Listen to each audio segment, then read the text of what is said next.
the Western nations lost their sovereignty long time ago, because when you started having privately owned central banks, it means the monetary and financial policy is no longer in the hands of the government.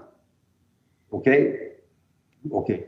If you are the manager, okay, or the head of the government, and you don't have control over these two, what can you do? You don't have any real power.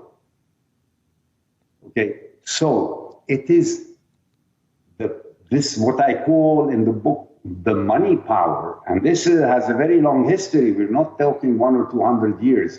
In the book, it's traced back to 1,000 years back to the Venetian Empire, okay, in Venice. And so you lost, for example, the US lost its sovereignty in 1913. Actually, the 19th century internal politics in the US was basically the struggle about having a central bank that is privately owned. Why the West can't win. From Bretton Woods to a multipolar world addresses how events in the 3 decades following the collapse of the Soviet Union in 1991 have led to a shakeup in the world's balance of power, signaling the end of a millennium of West European expansionism.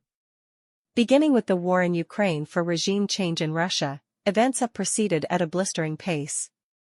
This staggering geopolitical analysis compares the geopolitical forces since the turn of the millennium with a view to providing insight into their relative strengths and the likely outcome of this struggle. It includes an economic analysis based on real goods production, global energy dynamics, and military capacities and strategies of the key global players.